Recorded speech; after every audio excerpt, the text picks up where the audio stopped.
Sangho Nyaya Patipanno Bhagavato Savaka Sangho Samichi Patipanno Bhagavato Savaka Sangho Yadidang Chattari Purisa Yugani Atta Purisa Puggala Esa Bhagavato Savaka Sangho Ahuneyo Pahuneyo Dakineyo Anjali Karaneyo Anuttarang Punyaketang Lokasati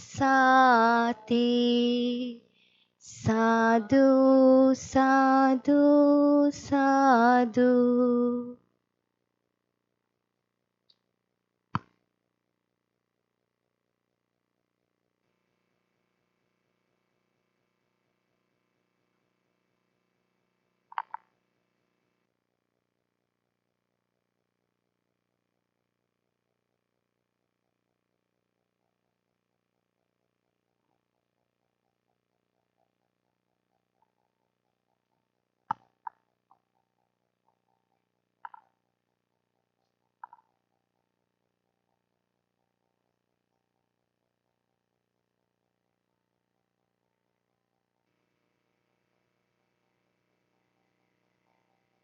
Yeah, the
Venerable Malabe Dhammavipta Theranin Vahansa, dear friends, good morning to you all.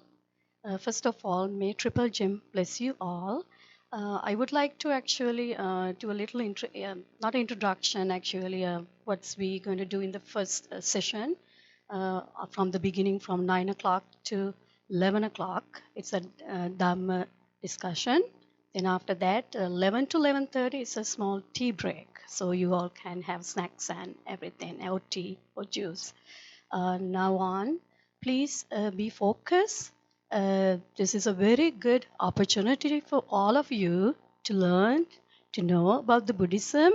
And Theranin Mahans are going to actually do interaction. And if you have any questions also, she would love to help you all. So I wish you all the best from the bottom of my heart. And may Triple Gem bless you all. Teruvan Saranai Obasamata.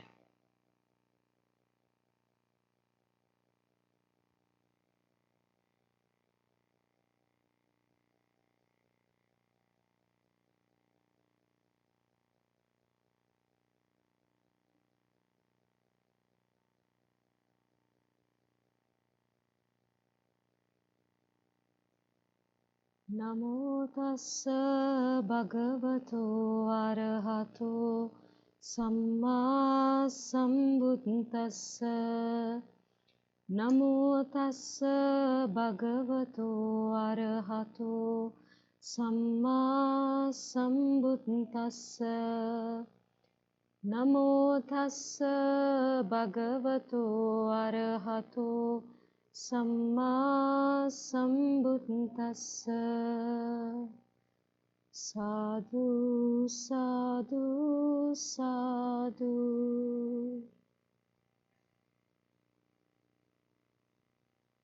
Good morning to every one of you. I think this is a very, very beautiful day today. Outside also it seems very bright, very sunny. It's just like what I'm going to actually discuss to you about. So this is going to have some kind of sunlight on your life.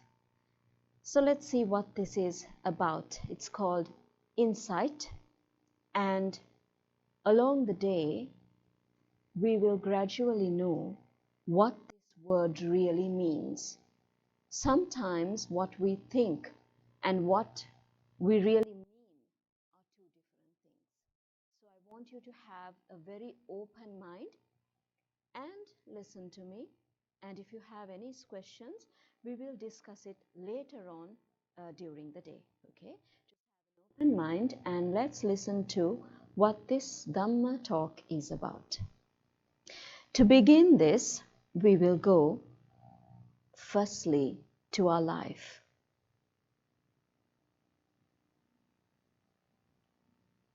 Life, and what have you done with it? This is the main question which is going to have a lot of meaning at the end of this discussion. It's about Dhamma, is about life and how you prolong certain things, you see certain things, you understand certain things, you gain insight about certain things. So we all come from different paths in life, and our journeys take us in different places. Every journey that we take has a beginning, has a middle, and has an end. But when we start this journey, we are perceiving things in a very different way. When we go along this journey, we learn new things, maybe new skills, new methods, new ideas, and also we make decisions based on those ideas. And then what happens is, little by little, our life keeps changing according to the priorities we have, and because of the priorities, we make different decisions and we turn things inside out sometimes. So all of this leads to an end. But whoever we are, when we start the journey, we are one person. In the middle, we change to another person. And by the end of it, we are a complete different person. So this life journey starts with one thing in mind, and three things which will help us and keep us enabled to bring a focus into life. What are these three things? Wants and needs. And because these wants and needs keep changing in our life and the path towards life, what happens is, friends, we always start thinking in a different way. Before we make the action, we always have to think. Do you agree with me on that? So, what governs our actions and words is actually our thoughts. So, when we think, the way we think, the pattern we think, the decisions that we make are very, very important, because based on the decisions that we actually make is what we action out, and then it becomes words. So these are interconnected, but we start with the thoughts. Thoughts are the most important things, because with thoughts Certain times we think this is a right thing to do, and certain times we think, no, this is a wrong thing to do. And then later on, when we travel through this journey, in the middle, we make certain changes. Again, that is with the thoughts. We first think about it, and then we make the change, and then we action it out, and then it turns into words as well. Okay. So what I want you to concentrate is everybody, every one of us have different types of wants and needs. Your wants and needs today will change in few hours, in few days, in few weeks, in few months, and in few years. What you perceived at that time may be different in the journey of life. Okay. So 3 key words. How does this thought process change into actions, and the action process into words? And what happens in between this entire triangular method that we are actually talking about today? So, let's go back and think, through these thoughts, through these actions, through these words, through the wants and through the needs, what are we really looking for in life? To you, what do you want in life? So you said money. Why money? To get happiness eventually. How do you get happiness from money?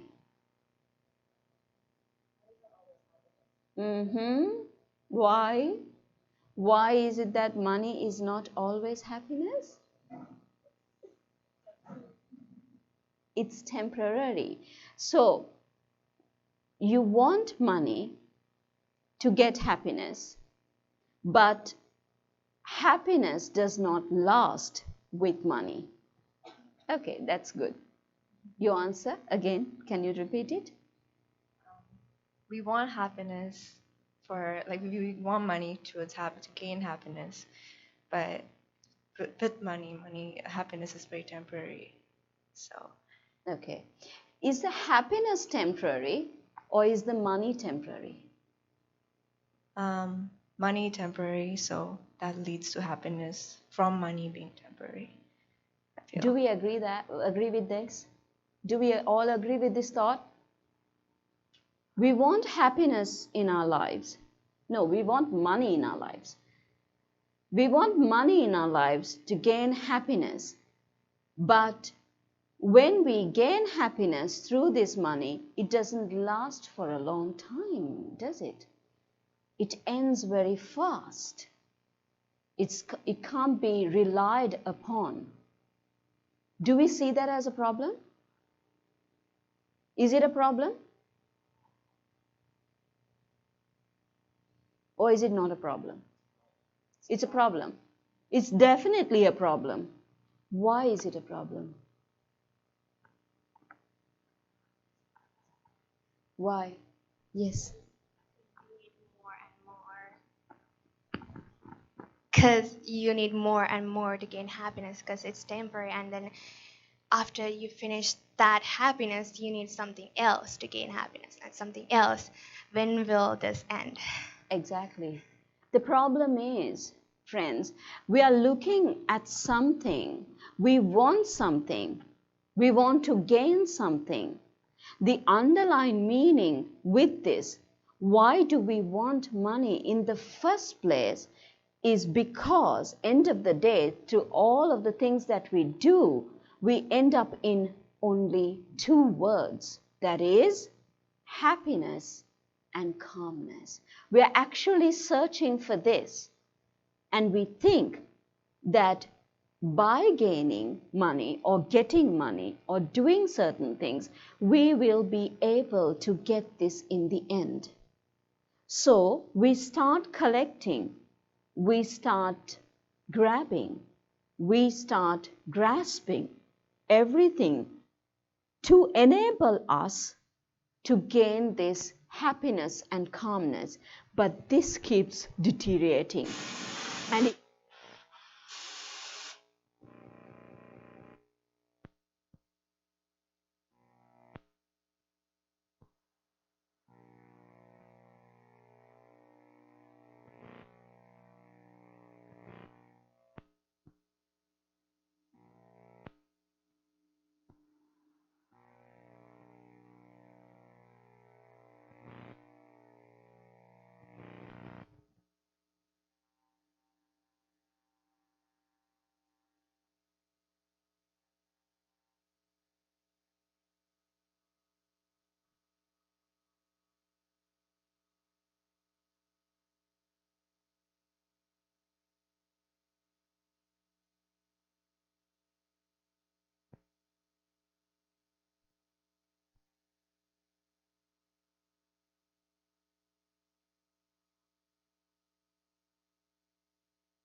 things to end up in two things. What? What are those two? Happiness and calmness. It's to gain the happiness that we're actually looking for the money, looking for the cars, looking for the houses, looking for a good job, looking for a good partner, looking for this, looking for that. But underlying meaning is that we actually, what we really want deep within is to feel happy, is to feel calm. You understand? So we'll see how to get to this happiness and calmness. Which way should we choose to get to this happiness and calmness? Okay?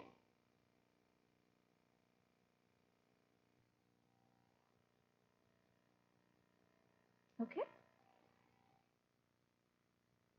Can you imagine if I told you that actually we only do 6 things in life, in an entire life, the only 6 things that we actually do? Do you agree with me? Let's see what these 6 things are. Just let me know if there is a 7th thing that we do in life apart from this. Okay, I bet you anything that we only do 6 things. Let's see what we actually do in life. What are these 6 things? Now, I'm going to talk to you about this chakra, but certain words are in Pali. That is because we want you to get used to the Pali words as well. When you keep hearing this often, you will just absorb it and you will learn it. So, I'm going to say few words in Pali, but I will give the explanation in English, okay?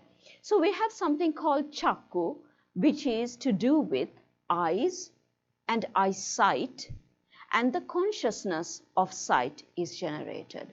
Let's just take one thing at a time. What are we talking here? Okay. Eye is there, and the object is there. This flower vase is there. So what I'm trying to explain here is, friends, that from the eye, we see this object, and then sight is created here. And through this sight, we have a consciousness regarding sight. That actually, that I am seeing this. I know that I'm seeing this. The consciousness is deep within us. Do you understand that? Okay. There's a consciousness regarding sight. Now, same way, we have the ear and we hear a sound. And the consciousness towards sound is developed. Do you understand that? Ear is there, sound is there, and the consciousness, the knowing part that you're actually hearing is called the consciousness. Okay? Consciousness towards sound is there. Nose is there. Smells are there. The consciousness towards, which is generated towards these smells, are generated by this consciousness. And then we have the tongue, and then we have taste, and the consciousness towards this taste is developed, or we feel it. Okay? And then what do we have? We have the touch, mind, and thoughts. Body and touch, and the consciousness of the touch is generated. We have the body, we have the touch, the consciousness, mind acknowledges that we are actually touching something and that we feel something. So the touch, the consciousness towards the touch is generated. Same way we have the mind, and then we have the thoughts. And the process of these thoughts, the consciousness of these thoughts are generated. Okay? So anything other than these 6 things that we do? Can you think of anything else? Everything that we do in our entire life is based on these 6 things. Do you understand that? And can we agree on that? Okay. If we are studying something, we are using so many parts of our body. And then through the thought process is how we remember things, the consciousness towards the thoughts. You understand that? Right. So, first thing is called chakku. Second is the hearing part is called sota. The jivha is called actually the tongue and the taste.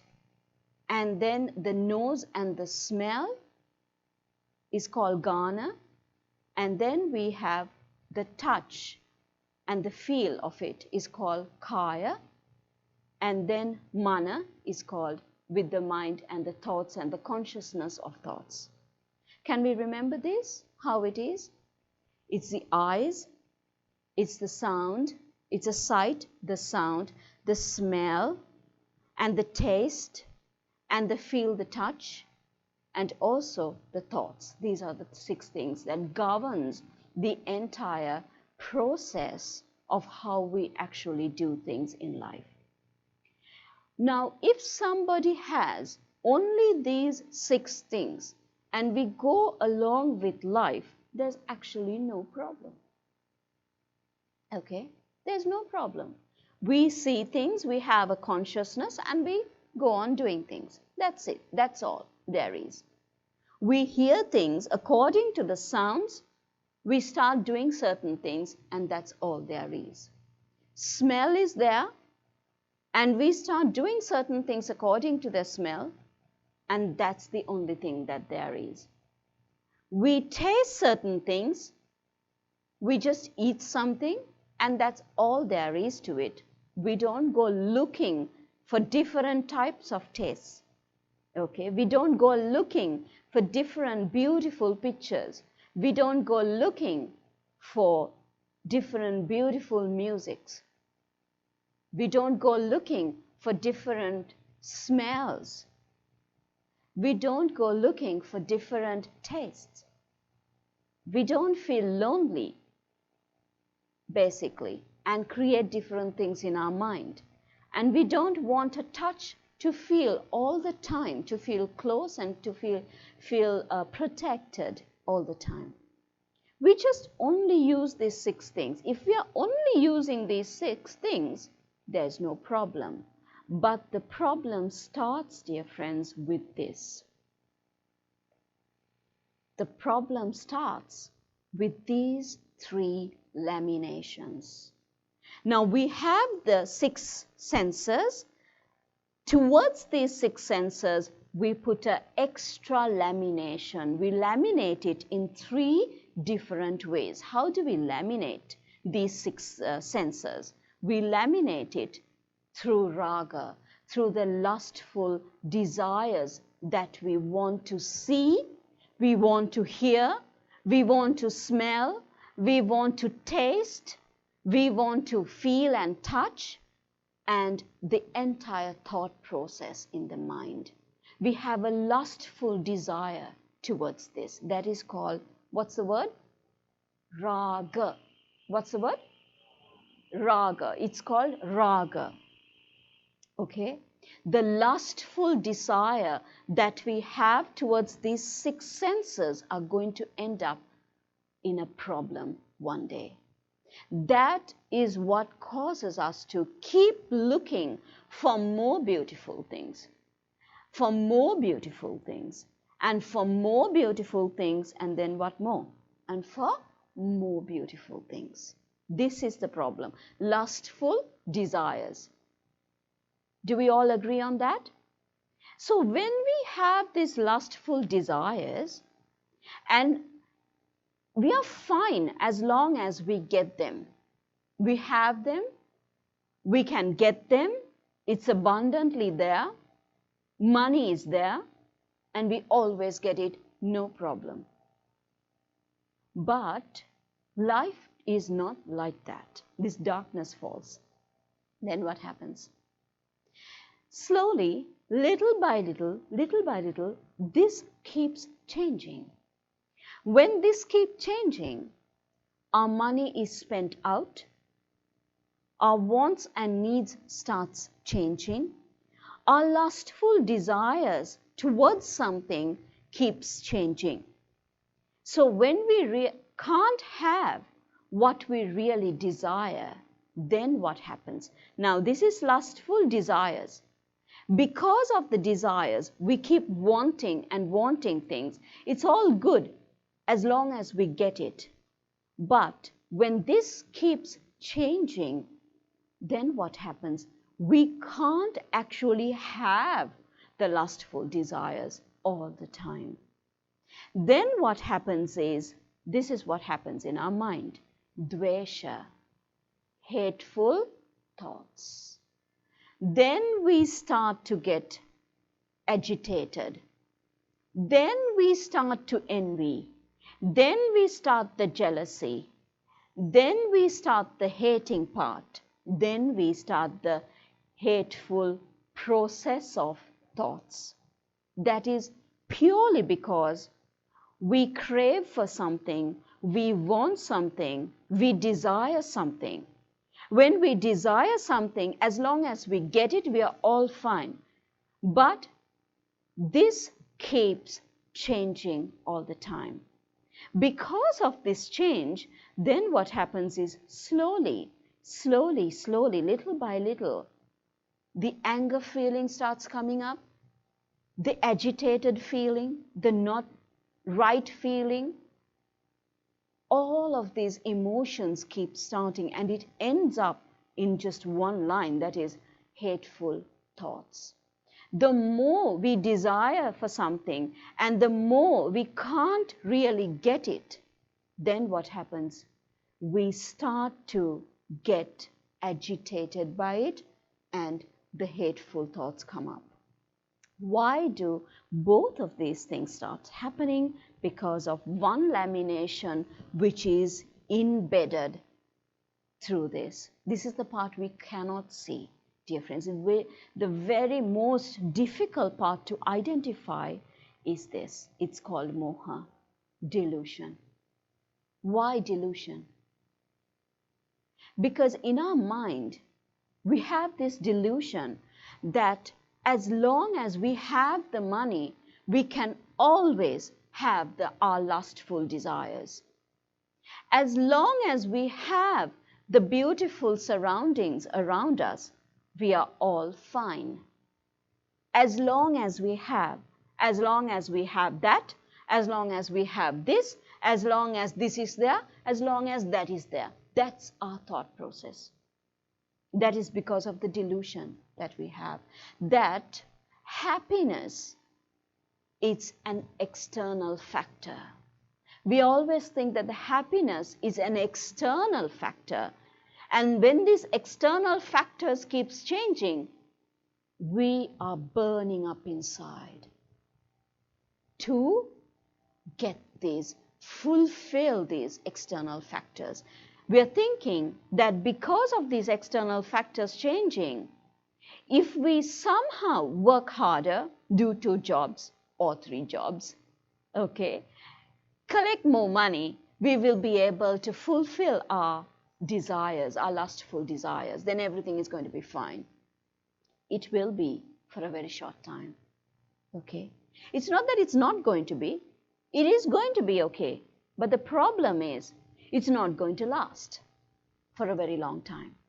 This is very beautiful. What is the problem in this beauty? Will this last? That is the problem. Now, if somebody, let's take this for an example. There is a girl, okay, and this girl is just going along with a normal daily routine. And there's a guy who is very, very, very much attracted to her. And he keeps sending this flower every day. Okay. Every single day, he keeps sending these flowers. Now, she doesn't know who this person is. So there's a secret admirer who is sending these flowers every single day. Okay. And then one fine day, she gets to know that, oh, it's this guy who is sending me these flowers every single day. And then he proclaims his love towards her, and they have a beautiful relationship, and everything is fine. That is the lustful desire. So this flower brought a very beautiful lustful desire. There was an entire thought process which was generated by that. And there were beautiful days, beautiful feelings, beautiful conversations, everything. And this entire relationship started going on. And it was very, very nice. And then after some time, things started to get a little bit different. Okay? And then this change went through for different weeks, maybe different months. And finally, they came to an understanding that this relationship cannot go along. So we need to break up. We need to stop this. And then when that day came, okay, he parted with this flower. Okay. First he gave this flower, and then they parted with this flower. So every time the girls see this flower, what does she recall? Breaking up, exactly. When she sees this flower, what does her thought process go for? The beautiful relationship they had. Okay. So to Amali, okay, this flower means one thing, this flower means a different thing. Why is that? Was it written in this flower? Anywhere in these flowers? Why is that? It's the way she was thinking. It's the way her life progressed. It's the feelings that she generated. Okay, so whenever she sees this flower, what happens? She thinks about the breakup. Oh, I don't like this flower. But when she sees this flower, oh, I had happy moments like this. Okay, so Amali has different thoughts regarding these two flowers. Now, do you and I have the same thoughts regarding these flowers? Do you have anything regarding this flower, or anything regarding this flower? For us, this is just two different flowers. That's all there is. But for Amali, this whole thing is about two different stories.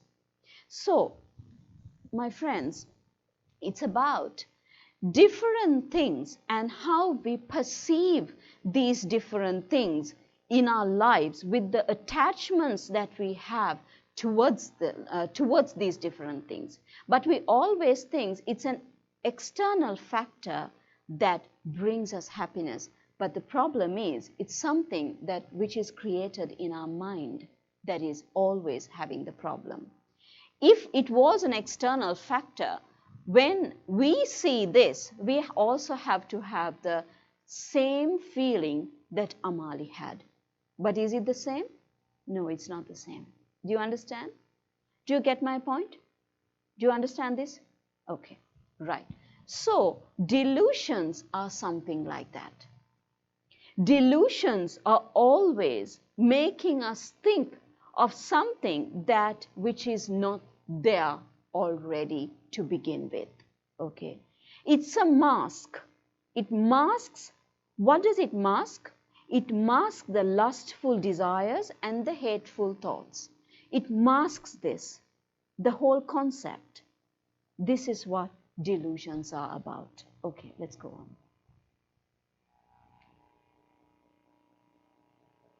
So the insight that we have from this is called ashvadaya. This is attractions to the pleasure that arises. Ashwade is something that the attraction, we have an attraction. We are attracted to something. Because of this attraction, the pleasures keep rising in us. And to gain these pleasures, we keep going along and along and along. We have the craving and the craving and the wanting and the grasping. Do you understand this? Okay. There is an attraction towards these desires. When these desires are formed in our mind, we always get attracted to that. With our sight, we become attracted to the beautiful things which are around us. And when we can't have it, there's another lamination which falls, we start hating things. That is because the underlying lamination is there. That is the, what is that part called? The delusions. So three things. Raga, Dvesha, Moha. Raga, Dvesha, Moha. So the Raga part is the lustful desires. Dvesha part is the hateful thoughts. And the Moha part is the delusions. Okay? So we hear sounds. We are attracted to the sounds. And because of this attraction, we have a desire towards the sounds. And when we don't hear the sounds, then our hateful feeling starts coming up. That is because of the delusion we have. Same way, all these 6 senses are governed. Because of the attraction that we have towards these desires, towards the desire, it always ends up in one thing. And the next thing is, because of the pleasure that we already have, the pleasure is subjected to change. That is the problem we have. It's all well and good. If we want to have a desire, you don't need to take notes. If you need this presentation, we can give it. Don't worry about it. Forget about the notes. Just keep listening. Okay? So when we are attracted to something, we always keep wanting this. But the problem is, the adinavya, the problem which is generated out of this is, we can't have all what we want. Can we? Why is that? Why can't we have all what we want? Because the pleasures are subjected to changes. And it's not about money. We can have a lot of money. Problem is, what if we feel very, very lonely inside? Who is going to take that loneliness away from us? Can the cars take the loneliness away? Can the nightclubs take the loneliness away? Can it? The social gatherings? We might meet hundreds of people. With these hundreds of people, one might feel lonely within. Who is going to take that loneliness away? So, will the parties take the loneliness away? No. Will the alcohol take the loneliness away? It just sends you off for a time period. That's what it does. You understand? It just cuts you off life for a time frame, maybe 1 hour, 2 hours, half a day, 1 day. And then when we wake up from that, then again our 6 senses keeps working. And we are attracted to our desires. Because of the attraction to the desires, and these pleasures keeps changing, because of that, we are going to feel the loneliness again. Do you understand how this is created? So, pleasures are subjected to change, and because of this, therefore, there is a suffering inside, and there is a pain within. Do you understand this line now? Okay. Because the pleasures keeps changing and the thought process keeps changing, what we value keeps changing. Remember the Amali story? When they were together, when they first got together, their value system was equal. One liked the other person, valued the other person, and the other person valued this person. And then after some time, this value system starts deteriorating. When the value system starts deteriorating, then you have the aggravation, the envy, the jealousy, the hateful ideas, the displeased ideas. All of this starts coming up within you. Okay? So this is what this line is talking about. So the pleasure that Amali first saw in that person keeps changing. Now, when this keeps changing, there is no substitute for this. That's the problem. How do we stop the change? How do we stop the change of the flowers? We can't do that. How do we stop the change of wanting? How do we stop the change of grasping? How do we stop the change of loneliness? How do we stop the change of happiness? Because happiness keeps changing, that's the problem. Calmness keeps changing, that's the problem, that's the underlying problem. Do you understand this? Okay, now we need to, if there is suffering because of the pleasures are subjected to changes, because of this, if there is a suffering, we need to find an escape route out of this entire problem. And how do we find the escape route? It's abandoning the ignorance and the craving. Let's just forget this word about ignorance. I'll talk to you about the ignorance later on, okay? The craving, if we abandon the craving part, this wanting part, always wanting and grasping and needing and collecting part that we are always looking for, if we can stop the craving, then we stop the suffering. Okay? This is the process.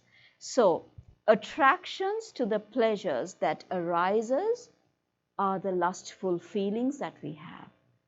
We always run towards these lustful feelings without knowing that these feelings are subjected to changes. That is our problem.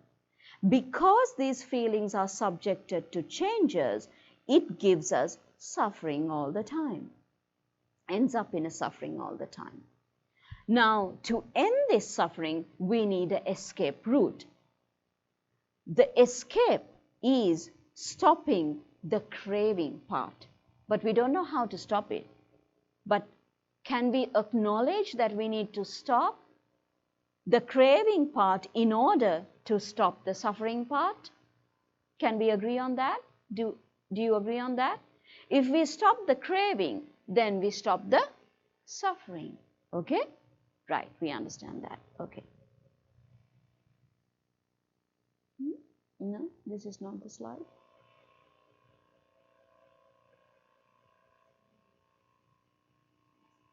Next one is laminations. Okay, let's run through that. Okay. Go on. Okay. Yes, I think this slide has got copied again.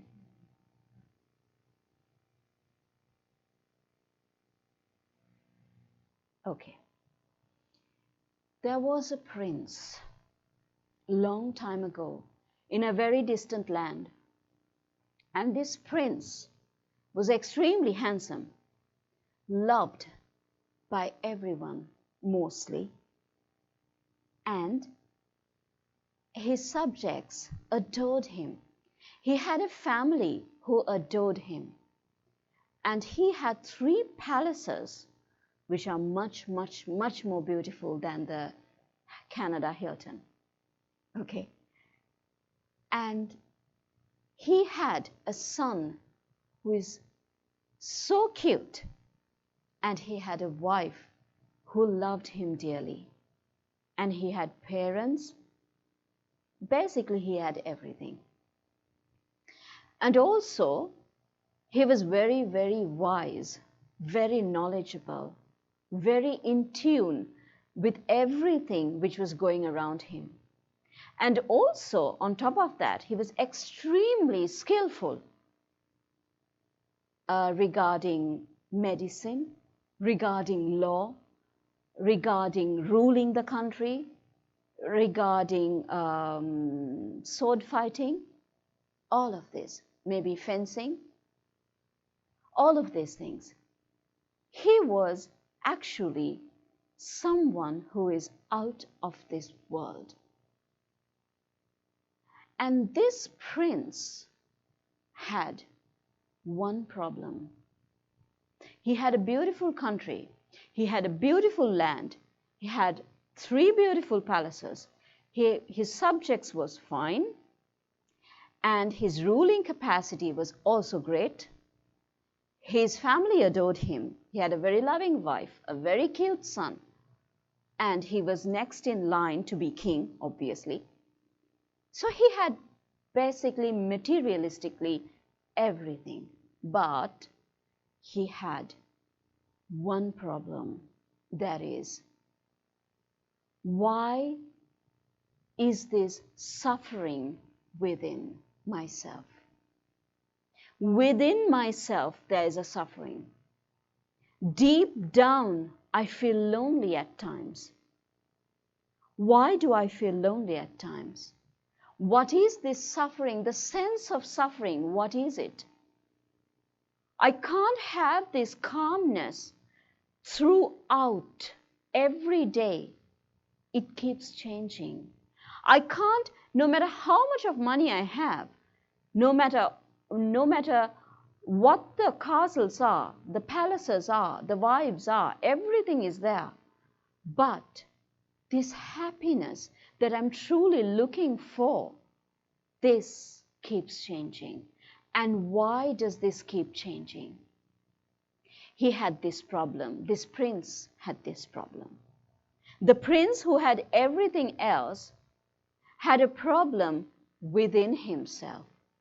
So what he did was, he left all his riches, all his palaces, his beloved wife and son, his relatives, everything in search of one thing: how to end this suffering. And when he went to the distant lands in search of this, one day he found it. Let's learn what he found. Let's see what he found. The 4 Noble Truths, and this is called the Universal Truths. My dear friends, these 4 Noble Truths are called the Universal Truths because it does not change. It is as it is. It's not because I am preaching or because that he found it. It's because it's something that is underlined, that we cannot see, but it's beneath us. It's always there. It's just that we haven't understood this and we don't know about it, but it's always and will always be there. This is what he found. Let's see what he found. The 4 Noble Truths, which is called the Universal Truths. The first, there are 4 in these truths, in these actual parts, okay? The first being suffering of all existence. Why suffer? Why is this suffering? What creates this suffering? The creation of this suffering is what we first talked about. Why is that? Because The eye beholds the beautiful flower and wants the beautiful flower, craves for the beautiful flower, is laminated by the beautiful flower, by the lustful feelings, by the lustful desires, by the thought processes that we have towards this flower. Okay? And because of that, when we start craving and craving and craving for all our desires, that ends up in a suffering. Why does it end up in a suffering? Because the lustful desires are not always kept intact together. It starts fading away. One by one, people keep changing. Situations keeps changing. Because people keep changing, the situations keep changing. Within us, we also start changing. Our value systems starts changing. Then there is a mismatch in this. The mismatch brings us towards suffering. So the craving, the ignorant part of this, brings all existence. If we go towards the lustful desires, it ends up in suffering. You understand this part? Do you understand it? To a certain extent? Okay, right. Second, this marvelous human being who was there found this second noble truth to be the original cause of this suffering. What causes this suffering? What is the problem in this suffering? Now we identified that there is suffering to all existence. But what causes this suffering? Okay? And the actual cause of this suffering is because you are unsatisfied.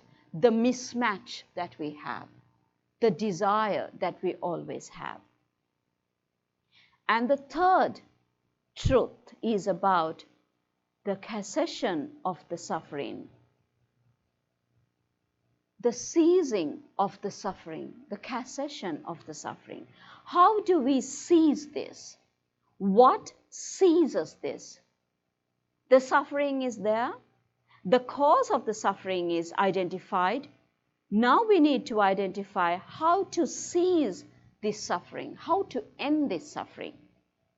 And the fourth truth, the universal truth, he found was the path which leads towards the end of this suffering. Okay? How do we end the suffering? The suffering is there. We need to find the cause of the suffering. Then we need to eliminate the suffering. To eliminate the suffering, we need a path to go, to travel towards, so that we are able to eliminate the suffering. Okay, this is what he found out. And because of that, we call him the Supreme Lord Buddha, who is Gautama Buddha. That is what he found out. And to understand this, friends, we need to understand it. We need to go through it. We need to acknowledge it. And then only we need to realize it. The realization doesn't come as soon as we understand the lines, but we need to understand the text so that one day we will be able to understand the inner meaning of these four noble truths. Okay? So the insight out of this is desires that arises towards the attraction, the desires that arises within us towards the attraction does not last. It's subjected to change. Therefore, it has a hidden danger of suffering and painful. And to avoid this suffering and painfulness, to eliminate it, we need to find an escape find a final solution towards this. In life, we always look for solutions. The only problem is it's short term. There is suffering. For the suffering, we are finding an easy escape route. We have a toothache. That is also a suffering. The easy escape route is we always try to get the medication towards that. We have a heart attack. We have a heart surgery, and we take some medication towards it. The easy escape route is that. But how can we guarantee that we don't have a second heart attack? That we don't have a third heart attack? That we don't have a fourth heart attack? What is the guarantee life brings us? Nothing. No guarantees in life. You understand? So that is why we need to find a total elimination towards this entire mess of suffering. Because everything that we look for is temporarily, it gives us a solution. Money, yes, it gives us one solution. We can buy certain things. But to get money, we need a good job. To get a good job, we need a good educational background. To get the educational background, we need what? What do we need?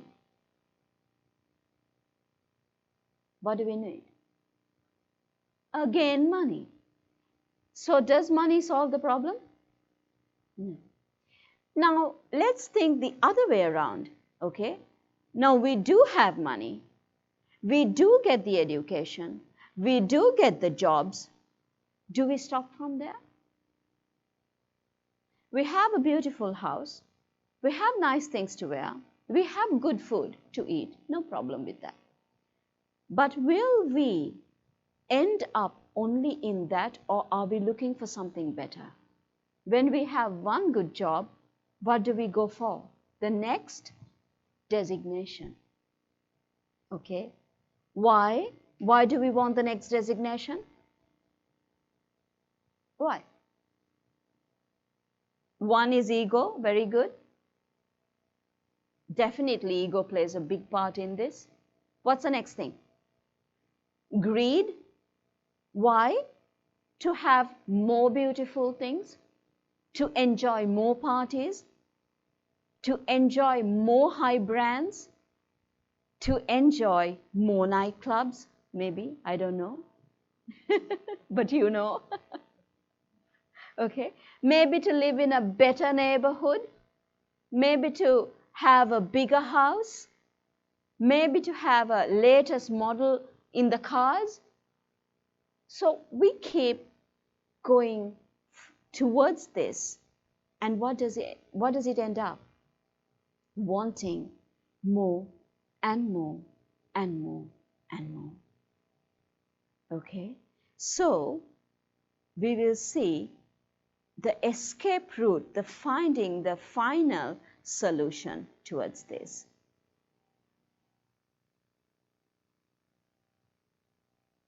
Okay, why do we have this thing called tanha, the craving part? Three kinds of tanha. First, we have something called kama tanha. It's called kama tanha. Craving for sensual desires. Sensual desires is what we have now. Okay? Now, when we crave, when we want, and when we need, and when we go forward in looking and looking and looking and wanting these sensual desires that we already have, then it creates another big problem called bhava tanha. This bhava tanha, my dear friends, is what keeps us running in this lifetime. It's like having a good job and having a very, very decent salary, but we don't stop at that. Then we go towards the next one, the next designation, and the next designation, and the next designation. More money, more things, we think that we have more happiness. You understand?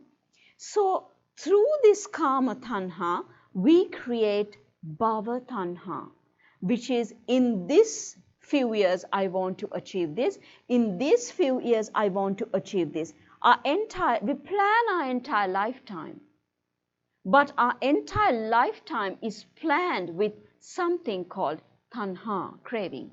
Okay? This at this time, this at this time, this at this time. So the tanha part, the craving part, keeps moving forward and forward and forward in this particular lifetime. Why? To enjoy more and more and more and more things. This is how bhava tanha is created. Now, through this bhava tanha, there's another problem which rises, which we don't see in the beginning. When we get attached to the kama tanha, we actually don't see the bhava tanha rising up. But through the bhava tanha, there's another tanha which rises up. That is called vibhava tanha. Vibhava tanha is something like this. Just think that we have a good job. We kept doing this very good job, okay? When we got a decent salary towards it. Now, when we are going along this good job and enjoying this decent salary, we think that, oh, one day I have, can you name a car, a name of a car? What kind of cars do we have here? The normal cars? Volkswagen. Okay, right. So we have that type of car.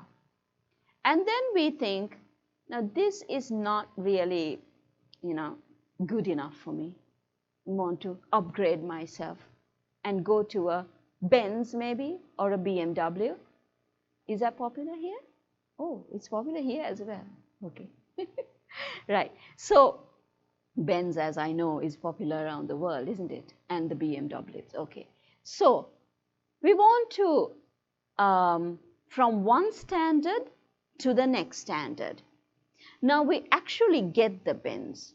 We actually have the higher designation, which enables us to get more money. And the more money we got, we are actually using to get the, what is it called? What's the car? The type of the car? The next best car? What did I just tell you? Yes, exactly, the Benz or the BMW, okay? So here we are.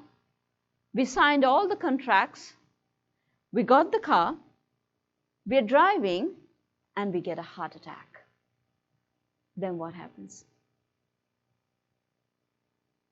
Just as we come home and park the car, we have a heart attack and we die. Now, can that happen in this life? Can people die? Obviously, yes, everybody does. Now, what do you think this person's last thoughts were? Car. Exactly. I worked so hard and waited for such a long time to enjoy this car, to drive in this car. I actually had the car. I had the designation. I had the money. I had the means of getting this car. And I actually got the car. But the problem is, when I came home and parked the car, now it's my last moment. Now it's time to go. Now it's time to leave. Now I can't enjoy the desire, the lustful desire that I had towards this car. Now, those are the last moments, the last thoughts in his mind. So what does he create?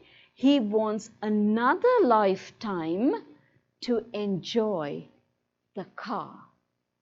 Another lifetime to enjoy the benefits of going in a Benz. You understand? So this is how Kama Tanha becomes Bhava Tanha. Bhava Tanha becomes Vibhava Tanha to enjoy what you couldn't have in this lifetime. Towards it brings your thoughts to, it drags your thoughts to the next lifetime. The desires are dragged from one lifetime to the next and to the next and to the next. This is how the samsara is created, my dear friends. The lifetimes are created through this. We enjoy one thing in this lifetime, we work hard towards it, we do a decent job, we don't break the rules, everything is good, but the problem is everything keeps changing. And so does life. And when this life ends, whatever desires we had in this life, we haven't let go of those. And then we have hold on to it. And this will drag on to the next life. And these desires, we want to fulfill these desires in the next lifetime. Problem is, we have to start from day one. Back to school, back to being a teenager, back to being a young adult, back to being a matured person, and all the other things come within, and then back to getting the first job, back to maintaining the status, maintaining the good level, maintaining the income, and back to the BMW. And if we have another heart attack, another life.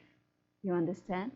So this is how this Vibhava Tanha keeps going forward and forward and forward, and we crave one life after one life after another. We have this craving from one life after the other, towards the next life. Okay?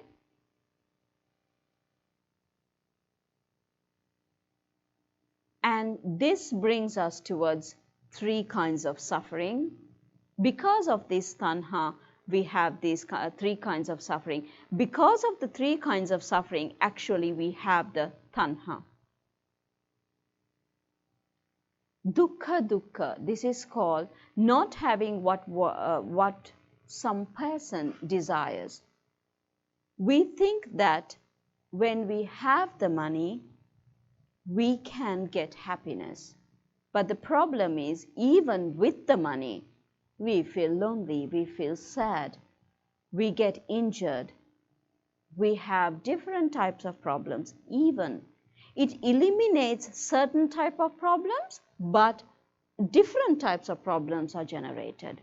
You understand? So that is why it's called dukkha dukkha.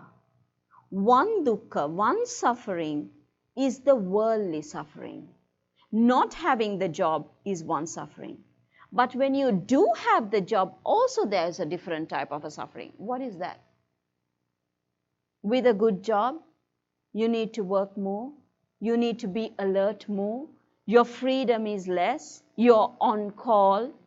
That is a different type of suffering. Now, even if we eliminate this, the suffering that we have within ourselves is a complete different suffering. Okay? So dukkha dukkha, suffering, one kind of suffering and the next kind of suffering. This dukkha dukkha brings us to viparinama dukkha. Because of the change, because of the changing part, the desires are subjected to change. The unpleasant feeling is created. This is another kind of suffering that we have. And sankhara dukkha, this is life after life after life. We have more desires, more creations, more wanting through this life, the things for the attachments that we have had, and that brings us to samsara as well. The sankhara brings us to samsara. Okay? So the impermanent state of desires appears in all life forms and all 31 realms. In all the worlds, This is the same type of suffering every human being or Deva beings or Deva, Brahma, Naga, maybe the different types of formations, different types of living beings. Everybody experience these three sufferings within, which is, first is attachment towards the normal things that we have in the world. That does not bring us happiness. We have a sadness inside. That is the first suffering. Because that is created, because this keeps changing. This changing pattern is in the 31 realms. In all the things that we get attached to, if we get attached to with a desire towards something, that in turn will give us suffering. This is the underlying meaning. Okay. So, with this thought, we'll stop for now and we'll take a break. Any questions on the discussion that we have in these few discussions that we had? Any questions? Yes. Okay. Bhavatanha. Ask this question again. I didn't understand the difference between Bhavatanha and Vibhavatanha. Okay. Bhavatanha is just on one life. In one life, what do we want and what do we do towards fulfilling what we want, our desires, okay? So that is where it's something like this. It's something as the example that we took, wanting to have one job and actually having that job. Having that job and wanting to have a higher designation in that job. And if we keep prolonging in this, we get the car. But the problem is when we go to enjoy the car, the ride or whatever, we have a heart attack. So one life ends without having the fulfillment of the desire. Okay? Then we carry this desire to the next part of another life because we couldn't really enjoy that. And we had that thought in our mind. It keeps transferring into a different lifetime because we are wanting to experience the ride and the happiness, the wanting, the craving, that the desire that we actually get out of this happiness. The desired happiness, this life is over and the next life is Vibhava Tanha. So Bhava Tanha turns into Vibhava Tanha. Life after life after life. Okay? Any other questions? Yes. Regarding, can you hear me? Yeah. Regarding cravings, Yes. hasn't it also allowed us as a human species to evolve? So if we don't do that, how do we exist? Yes. But why do we want to exist in No, the first how do place? we evolve as a species, like as human beings, population in this world? How do we evolve if we stop cravings? Why do we need to have all these people in the world in the first place? Why?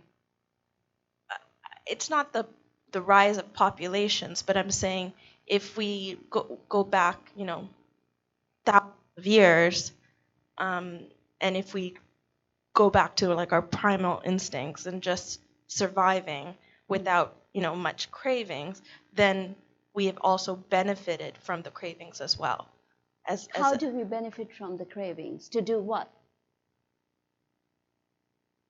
More cravings brings us towards what? More cravings brings us towards what? More wantings. So more wantings brings us towards what? More cravings. Same thing. You understand? The more we crave for, the more we want. The more we want, the more we suffer. That's what happens. Do you understand this? The more we get, our mind does not accept the fact that we can stop from here. It always wants more. Just like the example we took, one job is there. Now first we crave to get this job. Now we have this job, okay? When we have this job, then what happens? We have more craving. Then what happens is, then we want more money. We want a better designation. So desire starts rising in us. And because of these desires, we want more cravings, more things. And then to fulfill the desires, we actually start to work more and get the car. Actually, we get the car. And then what happens? Our life stops. Then what happens? It transforms, this craving transforms into another life, and we want more. So every time we keep suffering until we have what we want. But do we actually get what we really want? That's the problem. That's the underlying problem. So more craving will always end up in more suffering. Do you understand this? Okay. If you have anything regarding this, you can ask. Okay? So once you have the car and you die and you go to the next one, you go to another human life. But how, like, let's say you go to like a bad place, like Exactly. like how would you go there? Because you're not craving to, go to hell. So that come Into this? like how does someone go to hell? Because they would want to be like, let's say someone was like a drug dealer or something. Yeah. And he was doing really bad things, but he was in search of pleasure. And so when he dies, he would go to a bad realm. Obviously. But he would be thinking, I'd want more drugs or women or whatever, or cars. So how would he go to that bad place? Going to the bad place starts with the bad actions that you have already done when you are living. The more suffering that you have created towards another person ends you up in suffering to begin with. Okay?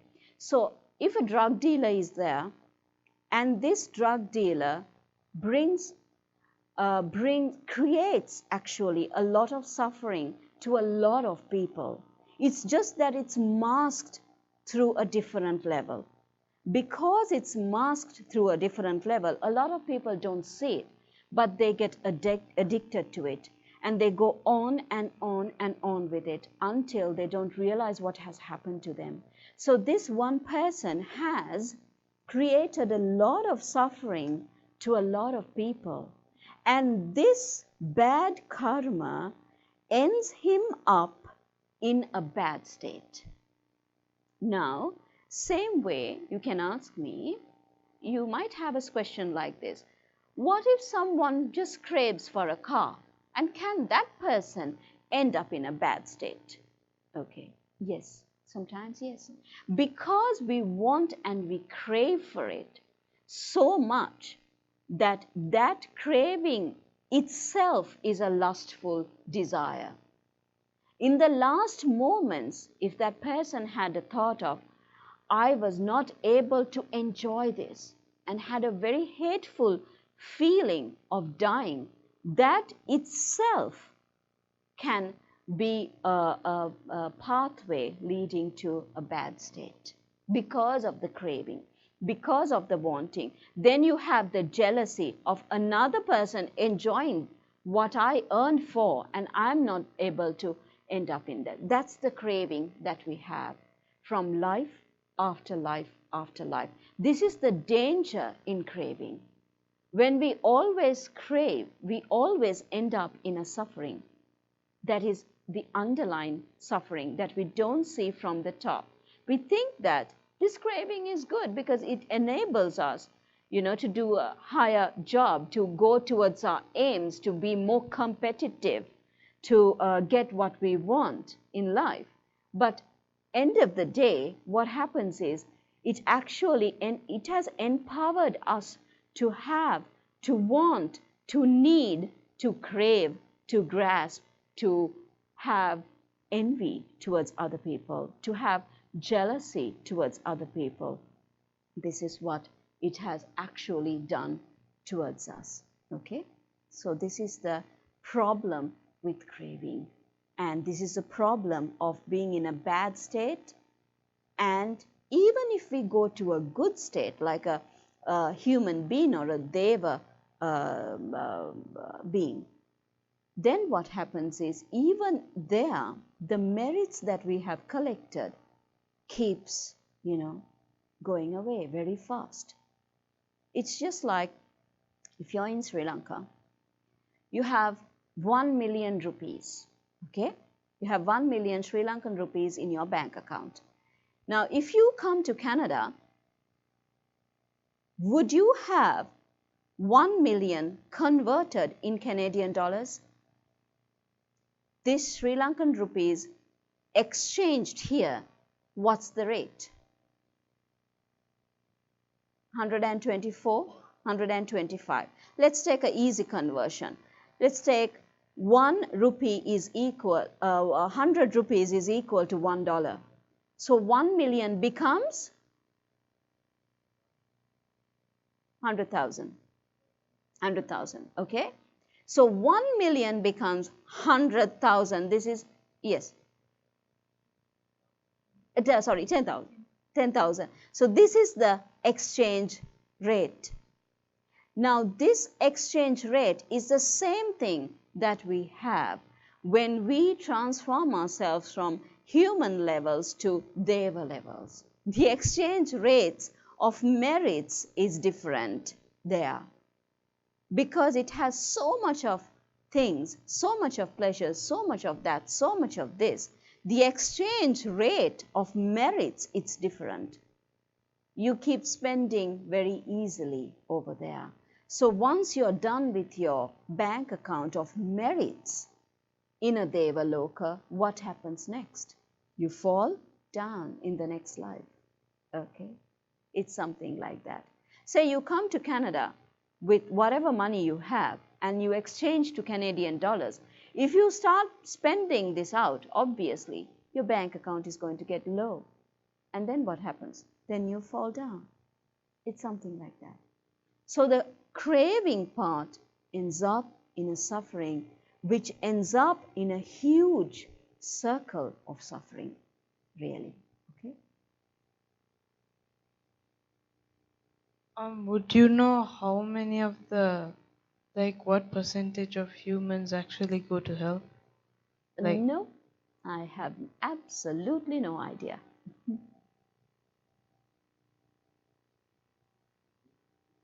Depends on what you do, actually. And you can't actually have an accurate figure on that, because it keeps changing. So then you said that it's based on the merits on the present life, but what if is that Chutisita just representative of what you did before? Yes, it is. It is. It is a representative of what you have been gathering and letting go and wanting and craving and needing, and then what you have become. Actually, we are talking about that in the next session. Yeah, we will talk about it. Then you will understand. I will show you some graphs there. You can understand how this craving part becomes an actual problem of suffering. Okay?